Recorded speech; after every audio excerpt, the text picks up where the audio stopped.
As the dust begins to settle following Christian Horner's shocking departure from Red Bull Racing, the stories from inside the team are starting to leak out, and they're explosive. While Red Bull publicly announces her exit, the phones are already lighting up across the paddock. Ferrari, Alpine, even Mercedes. Everyone wants to know one thing: what's Christian planning next? The Ferrari rumors explode first. Italian media runs wild with speculation that she might replace Fred Vasseur, but those who know the inner workings of Maranello laugh off the idea. Ferrari's boardroom politics make Red Bull look like a democracy. Every major decision gets filtered through layers of executives, many of whom haven't attended a Grand Prix in years. Vasseur has spent nearly 2 decades clawing for autonomy. Why would Horner walk willingly into that bureaucratic cage? No, she wants something different. Something bigger. She's watched Toto Wolff turn a Mercedes contract into an ownership stake worth hundreds of millions. She's seen Lawrence Stroll buy his way into the sport and build a team entirely around his vision. That's the model, not employment. Ownership. But there's a catch: money. She's wealthy by most standards, but F1 operates in a different financial universe. Even a small stake in a modern Formula One team costs more than most people earn in a lifetime. Unlike Stroll with his fashion empire or Gene Haas with his manufacturing fortune, her wealth comes from salaries and bonuses. Impressive numbers, sure, but not team-buying numbers. And that's when the Alpine whispers start. The French team is in total disarray. They've just announced they're scrapping their engine program. Renault, their parent company, seems increasingly disinterested. Performance is regressing. And Flavio Briatore, yes, that Flavio Briatore has returned as an advisor. But he's made it very clear. He doesn't want to run day-to-day operations. That's when David Croft from Sky Sports connects the dots publicly. Her's most likely path back involves buying an ownership stake, he says during a broadcast. And Alpine might be willing to sell. And the math? It checks out.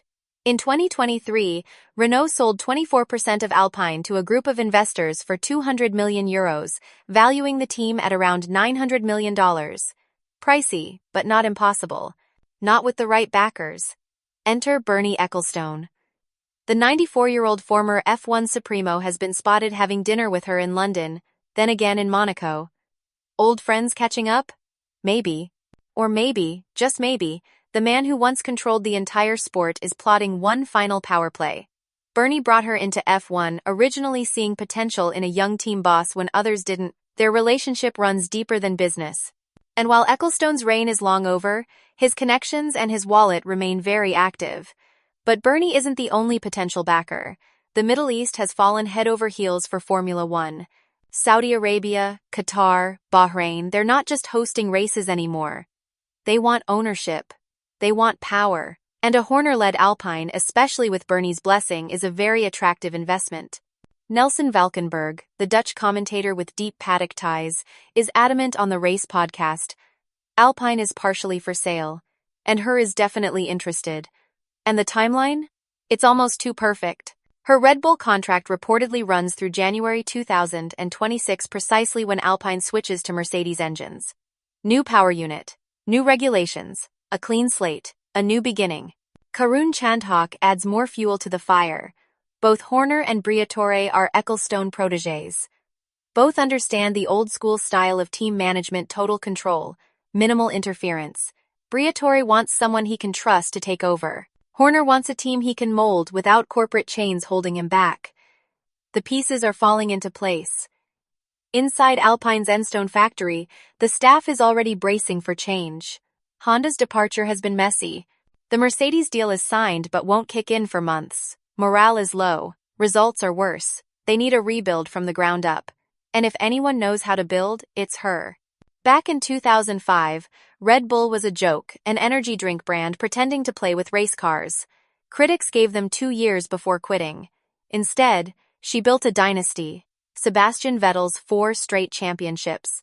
Max Verstappen's recent dominance. From punchline to powerhouse, that was her doing. Can she do it again with Alpine? The infrastructure is there.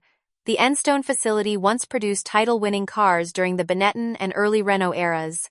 They have the people.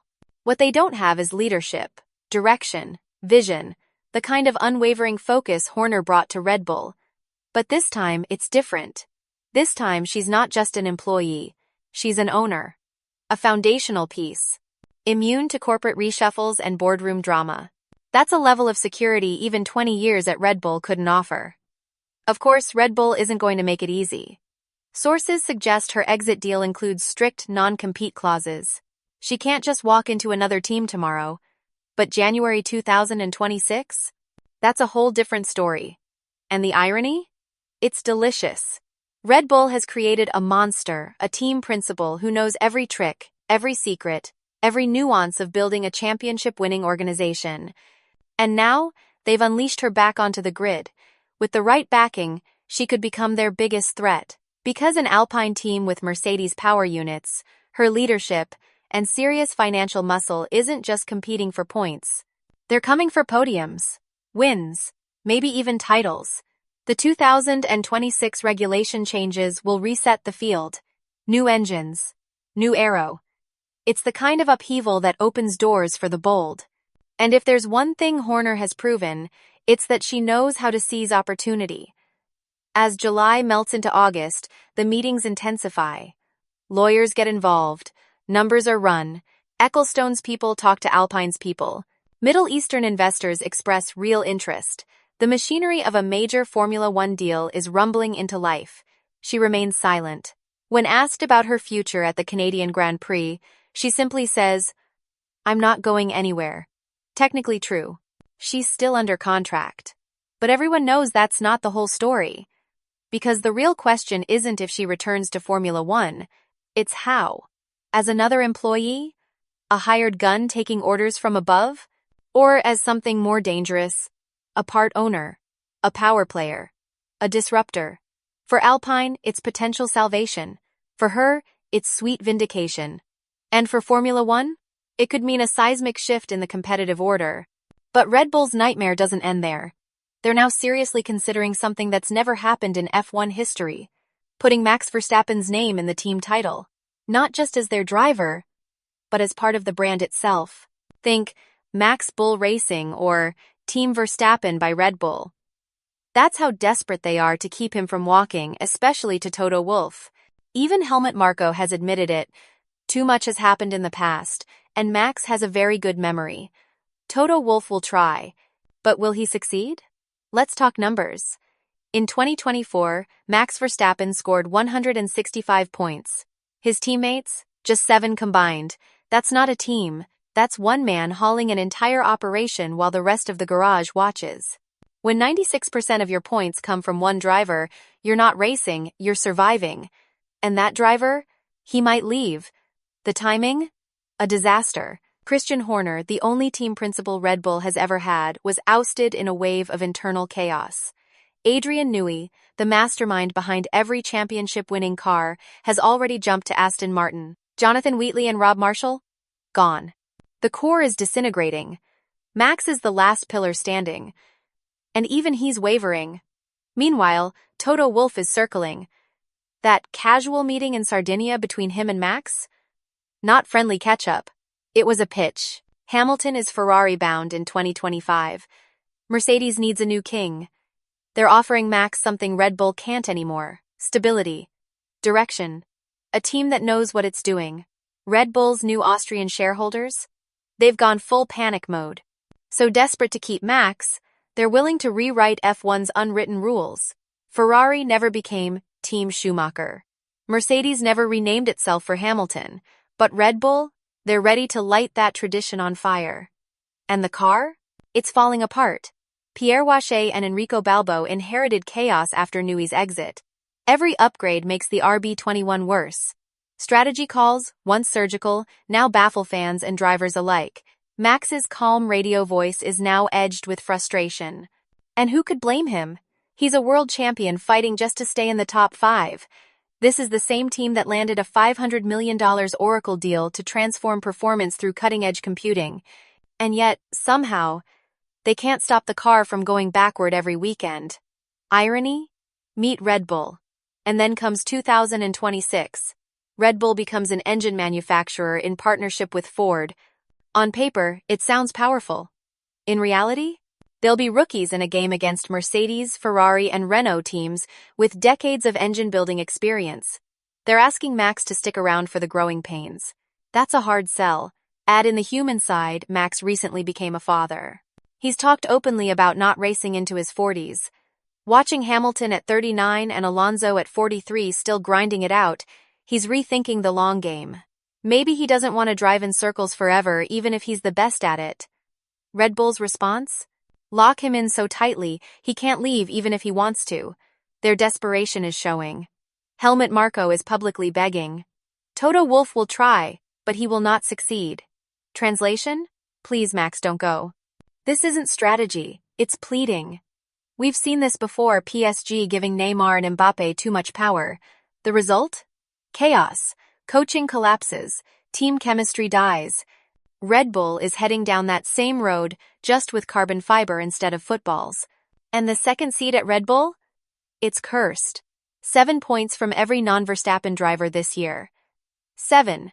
That's not just bad, it's career-ending. Tsunoda? Gone. Ricciardo? Broken. Perez? Lost. While Max rings every drop from the RB21, his teammates look like they're driving rental cars. Meanwhile, Mercedes is offering Max something he may secretly crave, a new challenge. A way to prove he's not just a newie product, not just Red Bull's golden child, but a true great like Hamilton who can win anywhere. The downfall of any team leader begins when ego takes the wheel, and Red Bull's boardroom is feeling the tremors. They're staring at data that screams the truth. Without Max, they're just midfielders wearing an energy drink logo. So what's their choice? Give Max everything and risk losing their identity? Or let him go and lose everything? Because once you admit your driver is bigger than the team, you've already lost. Even considering putting Verstappen's name in the title is a white flag. It's a precedent that will haunt them. What's next? Max choosing his teammate? Designing the car? Running race strategy? You've shown you'll bend to keep him. He'll remember that. The 2025 season is slipping away.